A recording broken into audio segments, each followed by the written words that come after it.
అలసిపోలా సేవకులు ఇవ్వబడి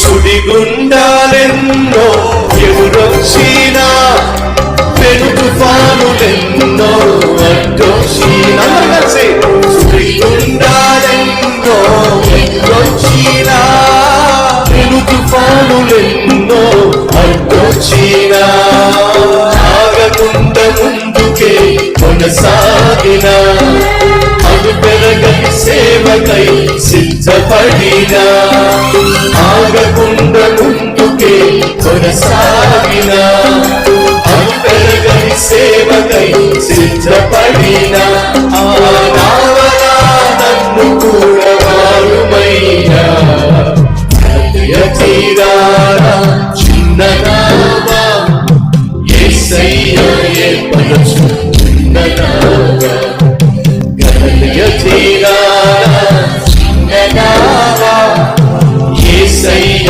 ఏర్పరచుకున్న నావా యేసయ్య సేవలో ఆడబడినా యేసయ్య బోధకు ఉపయోగపడినా యేసయ్య సేవలో ఆడబడినా యేసయ్య బోధకు ఉపయోగపడినా ఆ నావలా నేనుంటే చాలునయ్యా కనిలియ తీరానా చిన్ననావా యేసయ్య ఏర్పరచుకున్న నావా కనిలియ తీరానా చిన్ననావా యేసయ్య ఏర్పరచుకున్న నావా నా యేసయ్య ఏర్పరచుకున్న నావా యేసయ్య ఏర్పరచుకున్న నావా.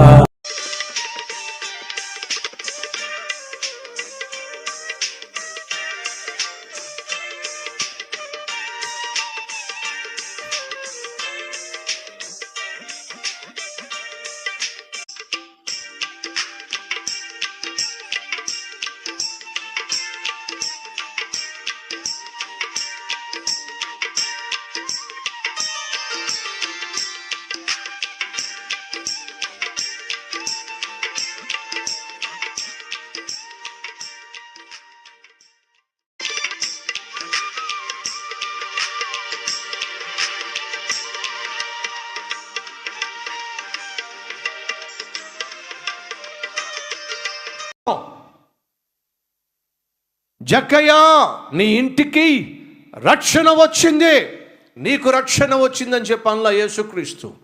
జక్కయ్య ఇంట్లో అడుగు పెట్టినప్పుడు, క్రీస్తు యొక్క రక్షణ ఆ ఇంట్లో అడుగు పెట్టినప్పుడు, క్రీస్తు యొక్క ప్రేమ ఆ ఇంటిని దర్శించినప్పుడు, క్రీస్తు యొక్క వెలుతురు ఆ ఇంట్లో ప్రకాశించినప్పుడు జక్కయ్య జీవితంలో ఉన్న చీకటి ఒక్కసారిగా పటాపంచులు అయిపోయింది.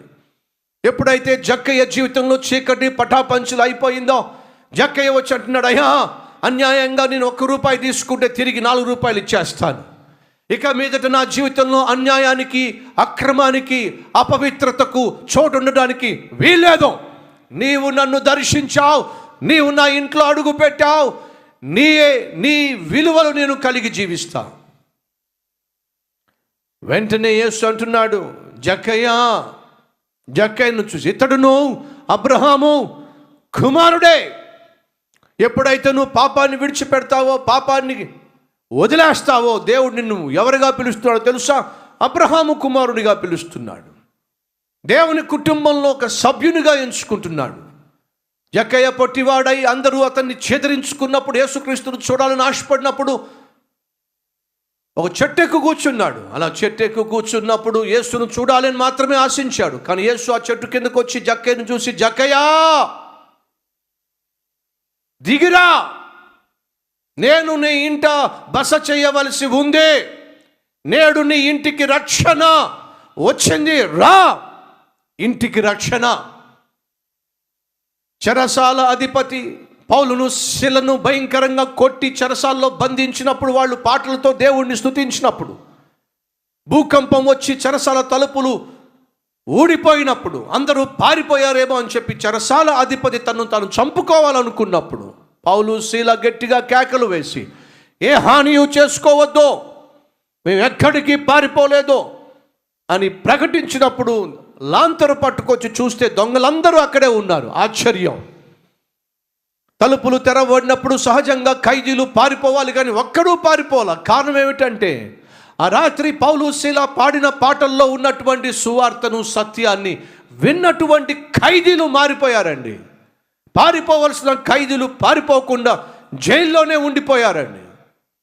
అది చూసినటువంటి చెరసాల అధిపతి వచ్చి అంటున్నాడు, అయ్యా అయ్యలారా, మీ వలే నేను ఆ దేవుణ్ణి సేవించాలంటే, మీ వలే కష్టంలో కూడా, కన్నీటిలో కూడా, గాయాల మధ్య, బంధకాల మధ్య దుఃఖపడకుండా, ఏడవకుండా, సంతోషంగా దేవుణ్ణి స్తుతించే వారిగా జీవించాలంటే మేమేం చేయాలి?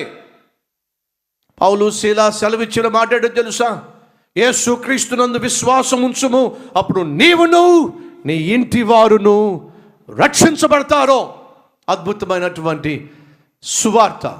నీ ఇల్లు రక్షించబడాలి. భర్త, భార్య, నువ్వు ఒక్కడవే మందిరానికి వస్తే కుదరదు. నువ్వు ఒక్కదానివే ప్రార్థన చేస్తూ ఉంటే సరిపోదు. నీ ఇల్లు రక్షించబడాలి. నీ భర్త, నీ భార్య, నీ పిల్లలు దేవుని సన్నిధికి రాగలగాలి. దేవుడు కోరుకుంటున్నాడు.